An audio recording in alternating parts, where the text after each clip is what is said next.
불의한 일을 당한 약자를 두 번 울리는 건 적절한 처벌과 보상이 이루어지지 않는 상황입니다. 모든 사람이 법 앞에 평등하다면 법에 따라 적법한 판결이 이루어져야 하는 거죠. 그러나 현실은 늘 법 앞에서 불평등했습니다. 돈과 힘을 가진 사람이 평등한 법을 이용해 불평등한 판결을 내리게 하니까요. 이러한 상황이 극단에 이르게 될 때 반란이 일어납니다. 더 이상은 참을 수 없으니 다 뒤엎어버리는 거죠. 압살롬은 다말을 보자마자 상황을 파악합니다. 그는 다말을 안심시키고 피해자인 다말을 대신해 이 일을 처리하기로 마음먹습니다. 아마도 장자였던 암논을 상대로 이 사건을 공론화하기는 어렵다고 판단했을 겁니다. 다윗은 암논이 다말을 겁탈하는 사건을 알게 되었는데요. 아마도 압살롬이 다윗을 찾아가 이 사건에 대한 적절한 판단을 요청했을 겁니다. 그런데 다윗은 화만 내었을 뿐 아무런 조치도 취하지 않죠. 그리고 압살롬도 암논이 미웠지만 암논에게 더 이상 어떤 말도 하지 않습니다. 다윗과 압살롬의 침묵은 겉으로 보기엔 동일하지만 이유는 달랐습니다. 다윗의 침묵은 장자인 암논의 죄를 덮기 위한 것이었고 압살롬의 침묵은 암논의 죄를 심판할 때를 기다리기 위한 것이었으니까요. 아마도 압살롬은 암논의 죄에 대한 아버지 다윗의 침묵에 분노했고 그로 인해 다 뒤엎어버릴 때를 기다렸던 것 같습니다. 그렇게 2년이 지났습니다. 압살롬은 권력의 중심인 예루살렘에서 멀리 떨어졌던 바알 하솔에서 2년을 지냈던 것 같은데요. 그렇게 함으로써 왕위 계승에는 별 관심이 없는 존재로 보여지고 싶었던 게 아닐까 싶어요. 그러던 압살롬이 양털을 깎을 때의 축제 기간에 왕과 왕자들을 초대합니다. 왕이 예루살렘을 떠나 있는 게 쉬운 일이 아니라는 걸 압살롬도 알고 있었을 겁니다. 압살롬의 목적은 왕이 아니라 암논이었죠. 그래서 압살롬은 왕이 올 수 없다면 왕의 권위에 버금갈 만한 장자 암논과 왕자들을 보내줘 축제의 자리를 빛내달라 요청합니다. 다윗은 뭔가 불안한 낌새를 느꼈음에도 결국 암논과 왕자들을 보낼 수밖에 없었죠. 그리고 그렇게 축제의 자리에서 2년을 기다려온 피의 복수가 감행됩니다. 오늘은 사무엘하 13장 20절에서 39절을 읽어드리겠습니다. 다말의 오라버니 압살롬이 다말을 보고 물었다. 네 오라비 암논이 너를 건드렸지? 얘야, 암논도 네 오라비이니 지금은 아무 말도 입 밖에 내지 말아라. 이 일로 너무 근심하지 말아라. 그리하여 다말은 그의 오라버니 압살롬의 집에서 처량하게 지냈다. 다윗 왕은 이 이야기를 모두 듣고서 몹시 분개하였다. 압살롬은 암논이 누이 다말에게 욕을 보인 일로 그가 미웠으므로 암논에게 옳다거나 그르다는 말을 전혀 하지 않았다. 2해가 지난 어느 날 압살롬은 에브라임 근처의 바알 하솔에서 양털을 깎고 있었다. 이때 압살롬이 왕자들을 모두 초대하였다.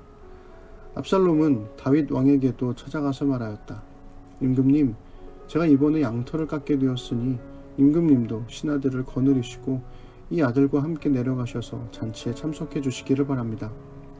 왕이 압살롬에게 말하였다. 아니다, 내 아들아. 우리가 모두 따라가면 너에게 짐이 될 터이니 우리는 가지 않으마. 압살롬이 계속하여 간청을 하였지만 왕은 함께 가고 싶지 않아서 복을 빌어 주기만 하였다. 그러자 압살롬이 말하였다. 그러면 맏형 암논이라도 우리와 함께 가도록 허락하여 주시기 바랍니다. 왕이 그에게 물었다. 암논이 너와 함께 가야 할 이유가 무엇이냐? 그래도 압살롬이 계속하여 왕에게 간청하니 왕은 암논과 다른 왕자들이 모두 그와 함께 가도 좋다고 허락하였다. 압살롬은 이미 자기의 부하들에게 명령을 내렸다. 암논이 술을 마시고 기분이 좋아질 때를 잘 지켜보아라. 그러다가 내가 너희에게 암논을 쳐 죽이라고 하면 너희는 겁내지 말고 그를 죽여라. 내가 너희에게 직접 명령하는 것이니 책임은 내가 진다. 다만 너희는 용감하게 주저하지 말고 해치워라. 마침내 압살롬의 부하들은 압살롬의 명령을 따라서 하라는 그대로 암논에게 하였다. 그러자 다른 왕자들은 저마다 자기 노새를 타고 달아났다. 그들이 아직도 길에서 달아나는 동안에 다윗에게는 압살롬이 왕자들을 모조리 쳐 죽여서 한 사람도 살아남지 못하였다는 소식이 들어갔다. 왕은 자리에서 일어나서 입고 있는 옷을 찢고 땅바닥에 누워버렸고 그를 모시고 서 있는 신하들도 다 옷을 찢었다. 그때에 다윗의 형 시므아의 아들인 요나답이 나서서 말하였다. 임금님, 젊은 왕자들이 모두 살해되지는 않았습니다. 암논 한 사람만 죽었습니다. 암논이 압살롬의 누이 다말을 욕보인 날부터 압살롬은 그런 결심을 하고 있었습니다. 그러니 이제 높으신 임금님께서는 왕자들이 다 죽었다고 하는 뜬 소문을 듣고 상심하지 마십시오. 암논 한 사람만 죽었을 따름입니다. 그 사이에 압살롬은 도망쳐버렸다. 바로 그때에 예루살렘의 보초병 하나가 호로나임 쪽에서 많은 사람이 언덕을 타고 내려오는 것을 보고서 왕에게 알렸다. 그러자 요나답이 왕에게 아뢰었다. 틀림없습니다. 왕자님들이 돌아오시는 것입니다. 이 종이 이미 말씀드리지 않았습니까? 요나답이 말을 막 마치는데 왕자들이 들어와서 목을 놓아 울기 시작하였다. 왕도 통곡하고 모든 신하도 통곡하였다. 압살롬은 도망하여 그술왕 암미웃의 아들 달메에게로 갔고 다윗은 죽은 아들 암논 때문에 슬픈 나날을 보냈다. 압살롬은 도망한 뒤에 그술로 가서 그곳에 3해 동안 머물러 있었다. 그러는 사이에 다윗 왕은 암논을 잃었을 때에 받은 충격도 서서히 가라앉았고 오히려 압살롬을 보고 싶어 하는 마음이 점점 간절해졌다. 아멘. 압살롬의 부하들은 계획대로 술에 취한 암논을 죽입니다. 조용히 암살하는 방식이 아니라 대놓고 폭력적인 방식으로 죽이죠. 다른 왕자들이 자기 노새를 타고 도망치는데요. 노새는 군사용이 아닌 운송수단이었기 때문에 압살롬이 다른 왕자들까지 죽일 목적이었다면 금방 따라잡을 수 있었을 겁니다. 그러나 압살롬은 암논만 죽입니다. 다만 그 자리에서 벌어진 충격은 모든 왕자가 죽었다는 소식으로 다윗에게 전해졌죠. 압살롬은 여동생의 고통을 마음 깊이 눌러 담은 채 철두철미하게 자신의 감정을 숨기며 거사를 준비했습니다. 암논이 압살롬의 초청에도 아무 거리낌 없이 참석한 것으로 보아 암논은 압살롬에 대해 어떤 경계심도 갖지 않았던 것 같아요. 암논은 압살롬의 침묵이 자신의 권력에 눌려 아무 말 못하는 약자의 침묵이라고만 생각했던 게 아닐까요? 모든 왕자가 죽었다는 소식을 들은 다윗은 충격에 빠집니다. 그때 암논에게 다말을 볼 수 있는 계략을 알려줬던 요나답이 다시 등장하는데요.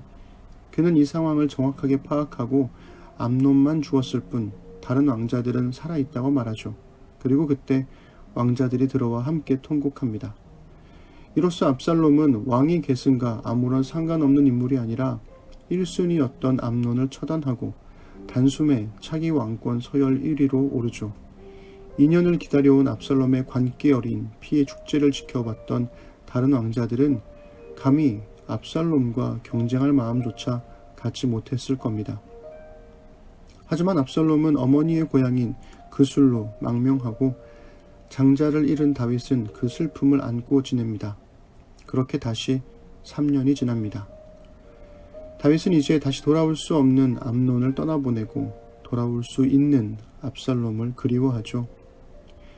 암논이 다말을 겁탈한 사건으로부터 2년, 압살롬이 암논에게 보복한 사건으로부터 3년, 약 5년간의 사건을 다루면서 성경은 줄곧 다윗의 무능한 침묵을 보여줍니다.